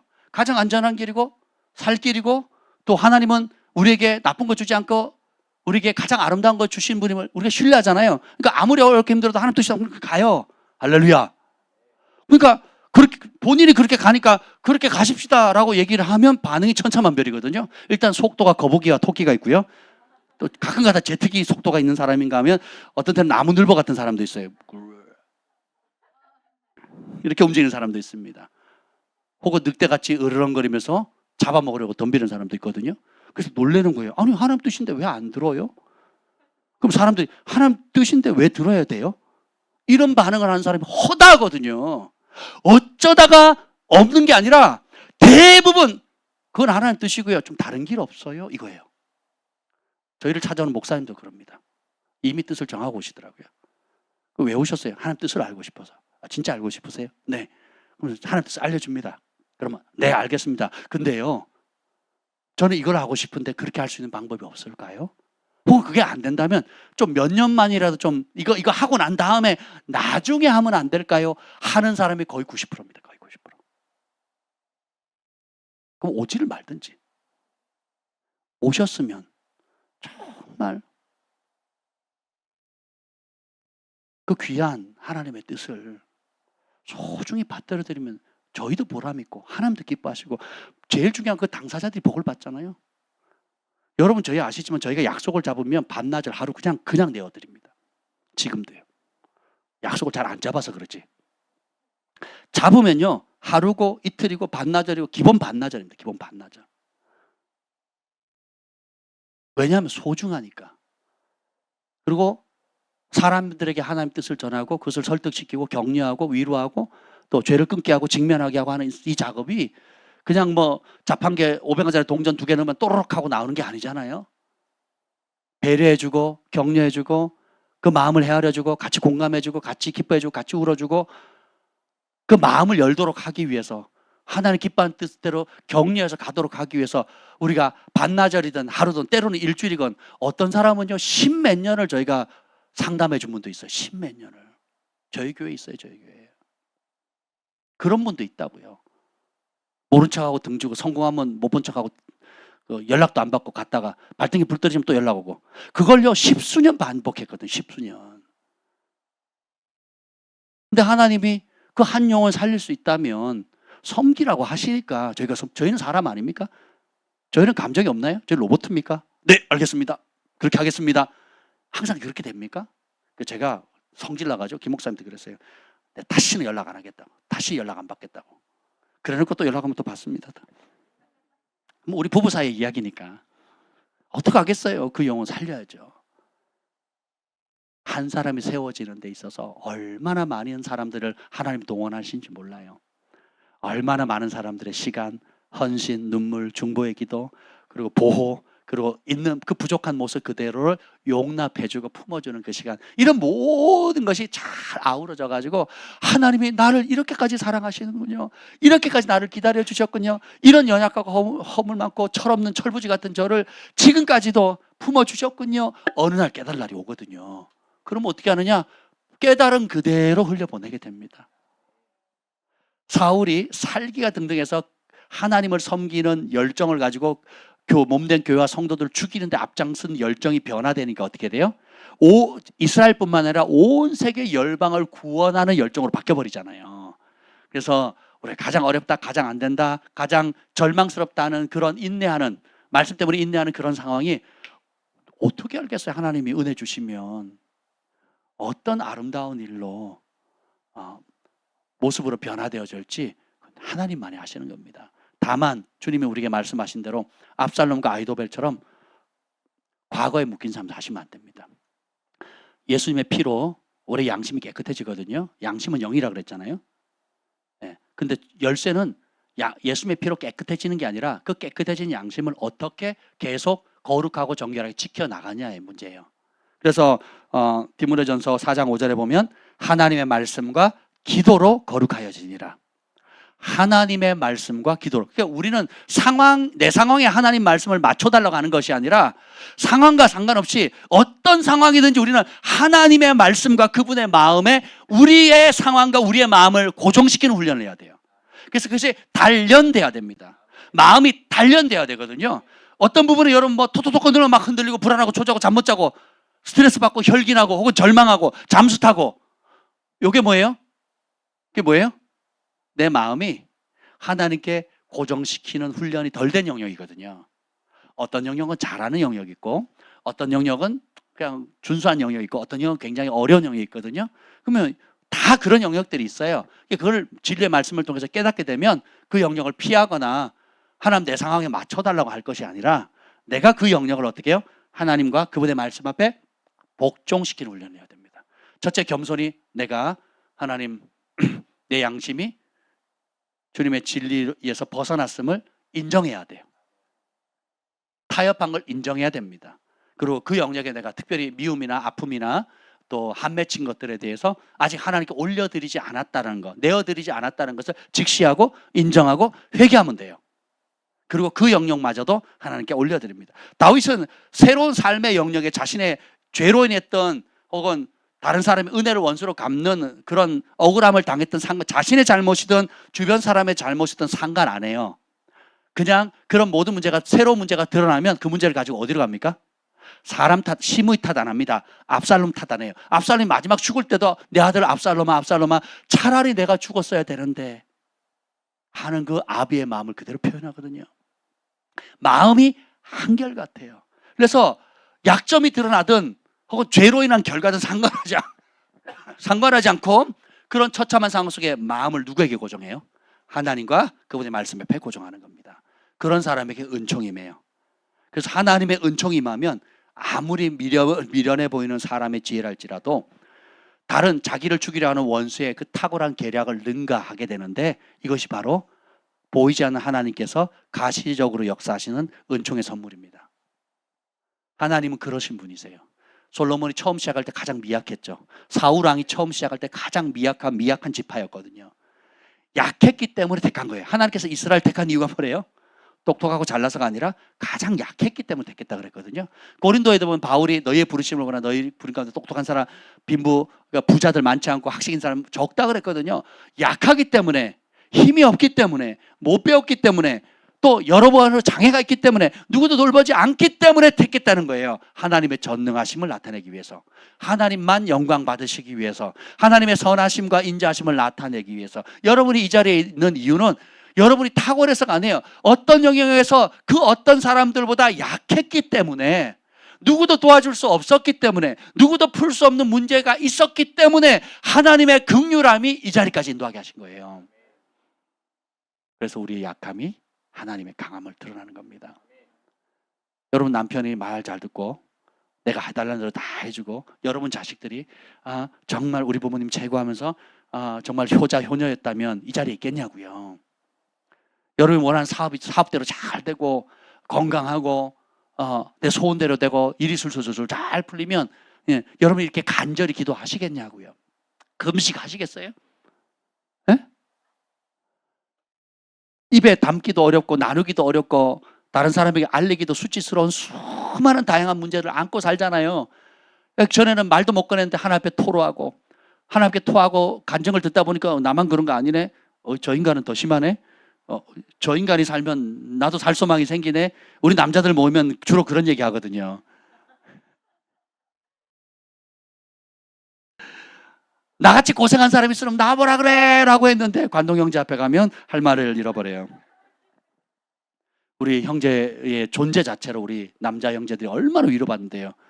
야, 나는 아내에게 사랑을 많이 받고 있구나. 그래도 밥은 해주잖아. 생각해보세요 여러분. 각자의 연약함들이 결국은 뭐예요? 연약하다고 하나님 다 은혜를 주시는 게 아니잖아요. 선택해야 돼요. 연약하면서 압살롬처럼 아이도벨처럼 자신의 트라우마, 상처, 아픔과 그것을 미움과 증오와 그리고 원수 갚음과 혈기로 반응할 거냐, 아니면 그 모든 과정을 다 지켜보시는 하나님, 그리고 그 모든 것들을 선용하셔서 결국 아름다운 길로 인도하신다고 약속하신 그분의 말씀을 신뢰하는 길을 선택할 것인가? 내 상처로 반응할 거냐, 믿음으로 반응할 것인가?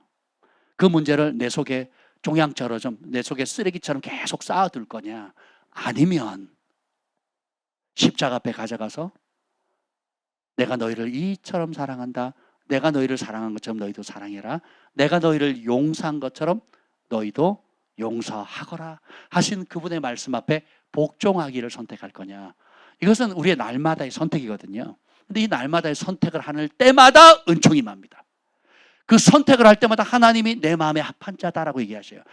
하나님이 주목하시고 천사들이 주목하고 심지어 마귀와 그 귀신들도 주목하는 욥과 같은 사람의 삶으로 축복의 길로 접어들게 되는 거예요. 문제가 없는 게 복이 아니에요. 문제가 많은 것도 복은 아니에요. 근데 어떤 문제를 당한다 할지라도 내 마음을 예수님께 고정할 수 있는 능력이 연단받아서 견고해진 사람은 복됩니다. 그 사람은 은총받은 사람이에요. 그러면 세상에 어떤 지략과 탁월한 사람, 원수의 계계라도 그것을 능히 이길 수 있는 하늘의 은총받은 자가 돼요. 요셉을 향해서 애굽의 최고의 그 지략가들이 뭐라고 얘기합니까? 이같이 여호와의 신 들린 자를 본 적이 없다 그래요. 다니엘도 바벨론 제국의 최고의 지략가들이, 왕들이 뭐라고 합니까? 다니엘을 향해서 이같이 여호와의 신 들린 자를 본 적이 없다 그러거든요. 다르게 표현하면 뭐예요? 여호와의 신 들리면 어떻게 돼요? 하나님의 은총 받은 자거든요. 하나님의 은총을 받은 자는 하나님의 영에 사로잡힌 사람이죠. 하나님의 영에 사로잡힌 사람은 하나님의 말씀이 인생의 목적인 사람이에요. 마음의 뿌리를 그리스도의 말씀에 고정하는 사람, 그리고 그 뿌리를 점점점 깊이 내리는 사람이 은총받는 사람입니다. 그러면 세상의 어떤 원수의 계계도 지략도 능히 이길 수 있는 하늘의 은총이 임하게 되는 것입니다. 은혜가 지략을 이깁니다. 야고보서 1장 20절에서 22절 보면 사람이 성내는 것 하나님의 의를 이루지 못한대요. 그러므로 모든 더러운 것과 넘치는 악을 버리라. 영혼을 구원할 마음에 심긴 말씀을 온유함으로 받으라. 말씀을 듣기만 하고 행하지 않으면 자신을 속이는 자가 되느니라. 사람이 성낸다는 거, 이거는 여러 의미가 있거든요. 미움, 용서치 않는 마음, 한 맺힌 거, 그리고 꼬장 부리는 거. 여러분 그 마음에 꼬장 부리거나 미움이 있거나 빼딱한 사람은요, 얼굴에서도 드러나고요, 행동에서 드러나고요, 말에서 드러나거든요. 그게 처리되셔야 돼요. 하나님 그거에 관심이 있거든요. 여러분이 내가 꼬장 부리는 성향이 있다.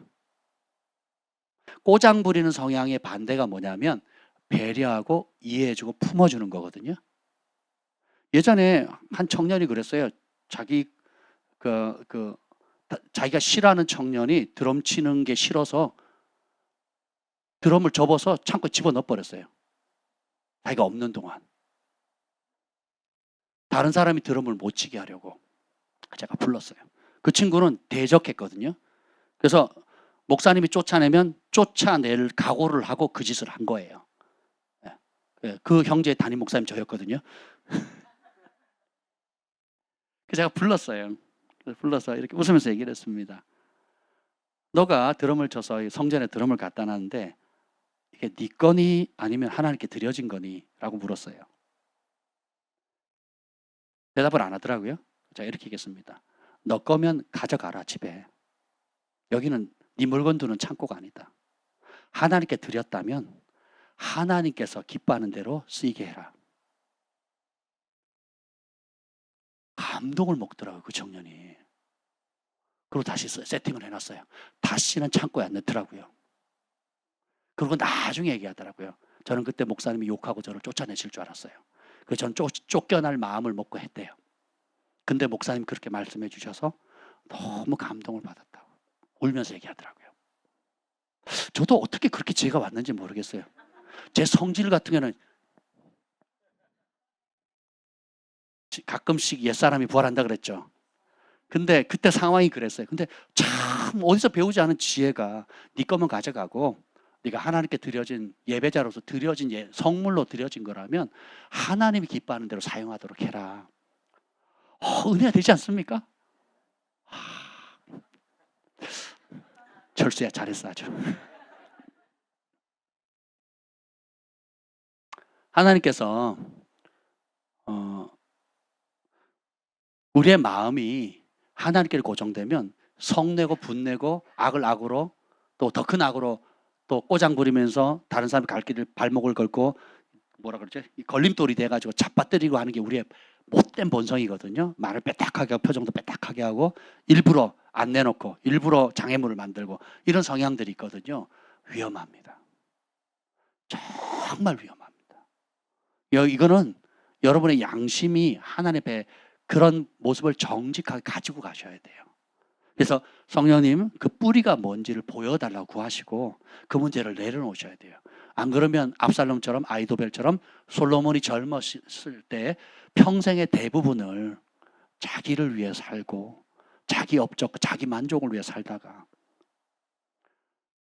하나님 은혜로 다윗 때문에 노후에 돌아오긴 했지만 그가 처음 가졌던 그 마음을 가지고 그대로 마지막까지 다윗처럼 갔더라면 얼마나 하나님 기뻐하셨을까요?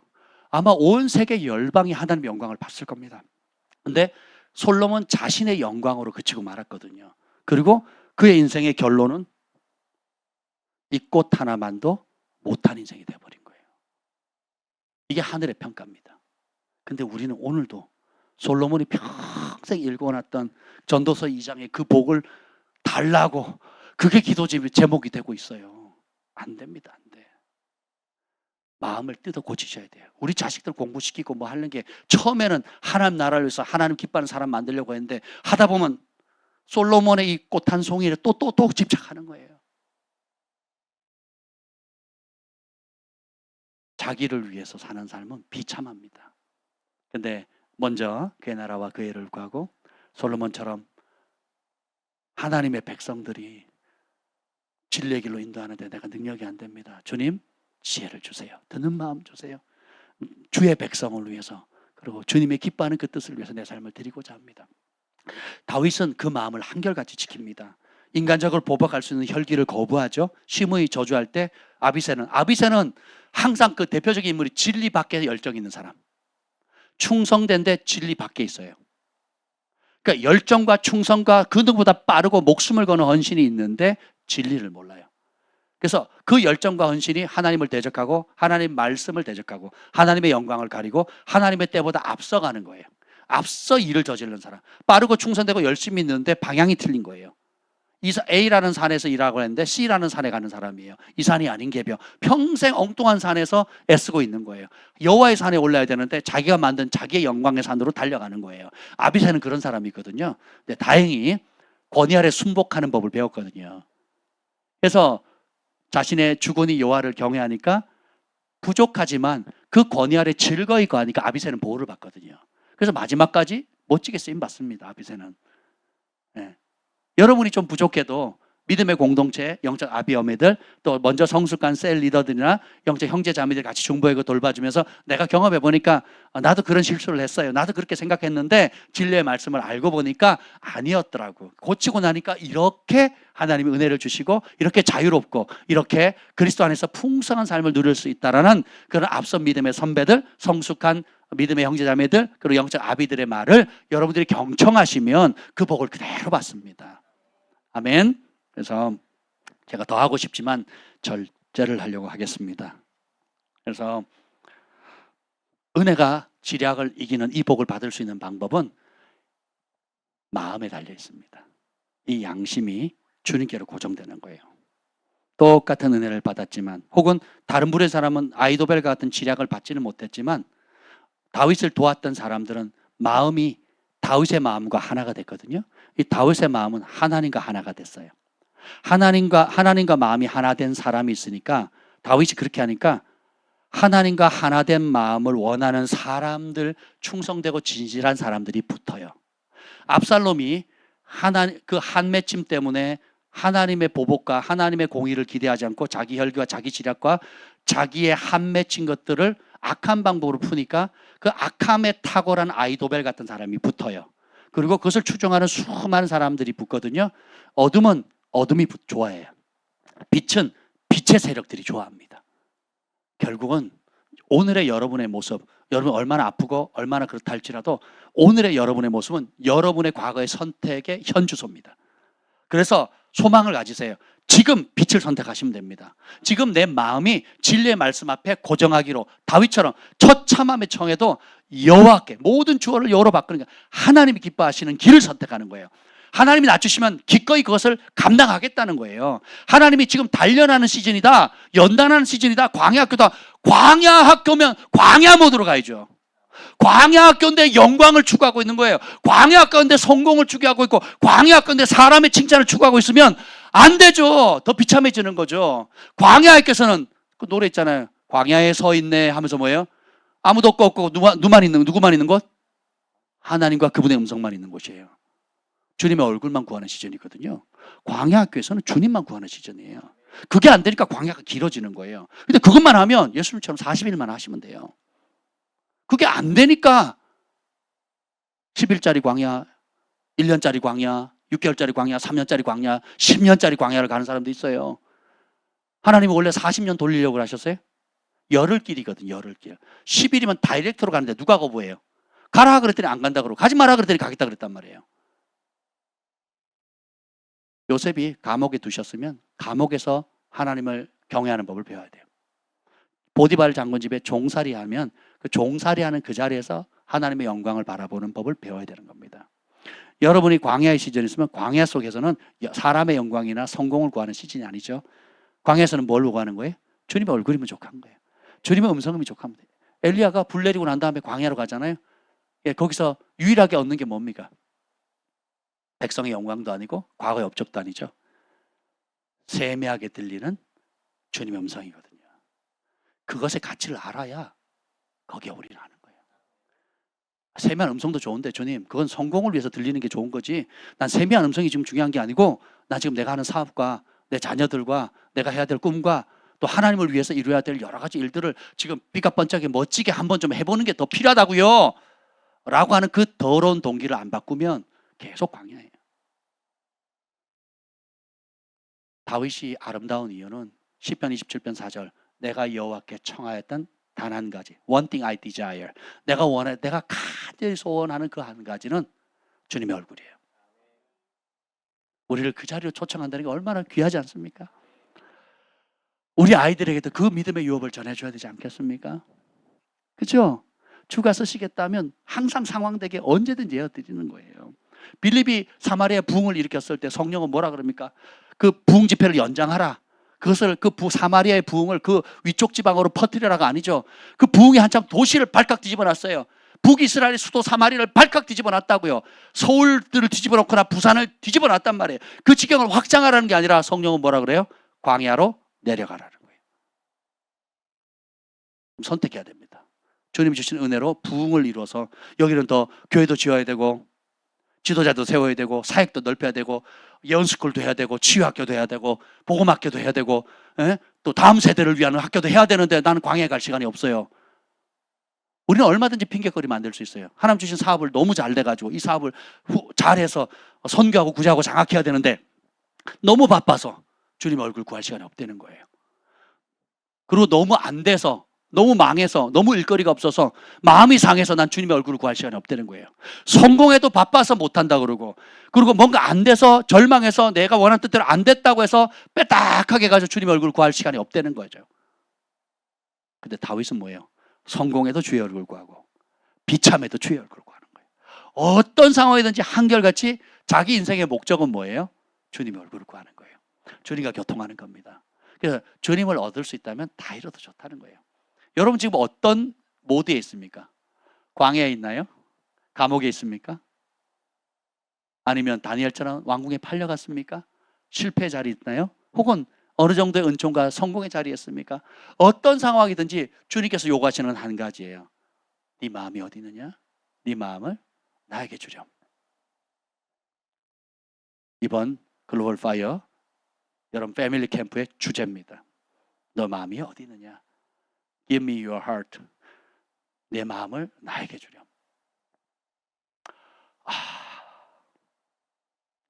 다윗은 정말 너무 아름답지 않습니까? 알아갈수록 신비한 존재예요. 하나님이 인정하신 이유가 있거든요. 우리 그 길로 달려갑시다. 이 밤에 구할 때 여러분 시시콜콜한 목적도 중요하지만 근본적으로 내 마음을 주께 온전히 이 밤에 드립니다. 나의 마음을 주께 드립니다. 그러는 자에게 하나님 은총을 주십니다. 이런 은총은 세상의 그 어떤 지략과 모략으로도 이길 수가 없어요.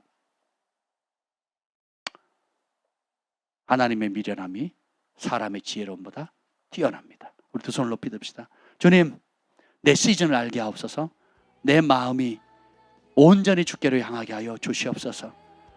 다윗이 평생에 그 마음이 주님께 고정되었던 것처럼 슬플 때나 기쁠 때나 성공했을 때나 실패했을 때나 맨발로 칼의 위협을 피해서 자신의 등에 칼을 꽂으려고 하는 아들의 그 반역을 피해서 눈물을 흘리며 맨발로 도망치는 그런 상황이라 할지라도 하나님이나 사람이나 자식을 원망하지 않고 하나님 앞에 겸비하게 그 마음을 고정했던 것처럼 병들었을 때나 건강할 때나 있을 때나 없을 때나 내 뜻대로 될 때나 되지 않을 때나 상관없이 주님, 우리가 우리의 마음이 온전히 하나님께 고정되어 줄 수 있는 그 은혜를 부어주옵소서.